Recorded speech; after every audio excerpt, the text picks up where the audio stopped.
Hello friends, welcome back to my channel. आज লৈ আহিছোঁ এটা পটলৰ সিম্পল ৰেচিপি। পটলখিনি মই এনেদৰে ৰুকি লৈছোঁ আৰু লগতে পটলৰ গুটিবোৰ দেখা দিছোঁ।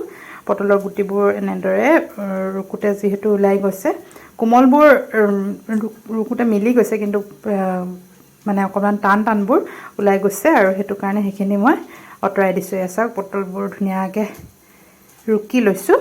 এয়া চাওক, এই সৰু সৰুবোৰ ৰুকনিত ৰুক খাই গৈছে আৰু অকণমান ডাঙৰবোৰ হেৰি হৈ গৈছে, তাৰমানে এৰাই গৈছে। সেইখিনি মই আঁতৰাই দিছোঁ, টানবোৰ ভালো নালাগে বাৰু। আৰু লগতে পিঁয়াজ দিম, আৰু বৰ বিশেষ একো নাই।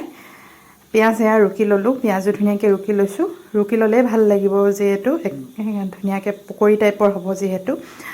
তাৰপিছত এইখিনি ধুনীয়াকৈ মিহলাই দিছোঁ। ইয়াত মই নিমখ, হালধি আৰু মছলা দি ধুনীয়াকৈ সেইখিনি মই ফ্ৰাই কৰি ল'লোঁ। ফ্ৰাই কৰি তাত কৰ্ণফ্লাৱাৰ অকণমান দি পিনে এনেদৰে শ্বেপ দি ল'লোঁ। ফ্ৰাই কৰি ল'লোঁ, অলপমান মানে কেঁচা ভাৱটো অকণমান যোৱালৈকে ফ্ৰাই কৰি লৈছোঁ। বৰ বেছি হেৰি কৰা নাই, মানে যিহেতু পটলৰ পৰা বহুত পানী ওলায়, সেইটো কাৰণে এইখিনি অকণমান ভাজি লৈছোঁ মানে। তাৰপিছত সেইখিনি ধুনীয়াকৈ কৰ্ণফ্লাৱাৰ দি এনেদৰে শ্বেপ দি লৈ এয়া পকৰি বনাই আছোঁ। আপোনালোকে পকৰি নিচিনা এনেদৰে বনায়ো খাব পাৰে, তেলত ধুনীয়াকৈ ক্ৰাঞ্চি হোৱাকৈ ফ্ৰাই কৰি খাব পাৰে। নহ'লে মোৰ নিচিনাও কৰিব পাৰে। মই কি কৰিলোঁ জানেনে? কৈছোঁ ৰ'ব। তাৰ আগতে মই বেটাই কি কৰিছে আপোনালোকক অকণমান দেখুৱাই লওঁ। এয়া দেখিছে, এইখন আমাৰ বেডৰুমৰ বেৰখন কি অৱস্থা কৰিলে দেখিছেনে? পেঞ্চিল এডাল পাইছিলে, সি পেঞ্চিলেৰে আঁকি একেবাৰে অৱস্থা নাইকিয়া কৰিলে, আৰু এতিয়া ধুনীয়াকৈ টিভি চাই আছে।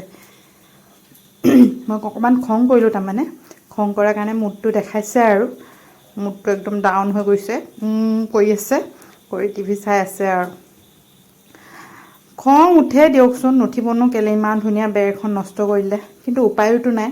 হ'ব আৰু কৰিলে যেতিয়া। আৰু অকণমান ধমকি এটা দিছোঁ, বাকী একো নাই বাৰু। এতিয়া ইমান সৰু ল'ৰা বুজিও নাপায় যিহেতু, কিনো কৰিম। এয়া দেখিছে, ধুনীয়াকৈ পকৰিখিনি হৈ গ'ল। এয়া দেখিছে, ইমান ধুনীয়া ক্ৰাঞ্চি হৈছে। এইখিনি আপোনালোকে ধুনীয়াকৈ ভাতৰ লগত দাইল বনাই এনেদৰে খাব পাৰে, বা এনেই আবেলি স্নেক্স হিচাপেও খাব পাৰে। কিন্তু মই এয়া তৰকাৰী বনাম। পকৰিখিনি ধুনীয়াকৈ বনাই লৈছোঁ যিহেতু, এতিয়া তৰকাৰী ৰেডি কৰোঁ। তৰকাৰীটো একেবাৰে চিম্পল হয়, আপোনালোকে সোনকালে সহজতে বনাব পৰা এইটো এটা ৰেচিপি। বিলাহী পেষ্ট কৰি লৈছোঁ, এটুকুৰ পিঁয়াজৰ গোটেইখিনি অথনি দিয়া নাছিলোঁ, তাৰে এটুকুৰ থৈ দিছিলোঁ, সেই টুকুৰা দিয়ে বনাম। পিঁয়াজ, আদা, নহৰু অকণমান দি এইখিনি ধুনীয়াকৈ ভাজি লৈছোঁ।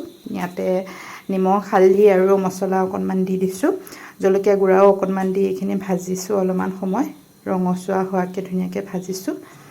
বৰ একেবাৰে বহুত ৰঙা হৈ যাব নালাগে, আৰু অকণমান। তাৰপিছত বিলাহী পেষ্টটো দিছোঁ, আৰু দি ধুনীয়াকৈ এই গ্ৰেভিটো ধুনীয়াকৈ বনাই দিলোঁ।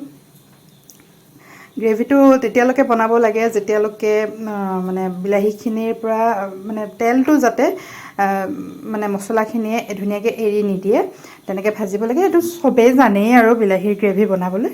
তাৰপিছত এই বিলাহী গ্ৰেভিখিনিত পকৰিখিনি দি দিছোঁ। তেনেই সহজ, তেনেই চিম্পল এটা ৰেচিপি আপোনালোকৰ সৈতে শ্বেয়াৰ কৰিলোঁ।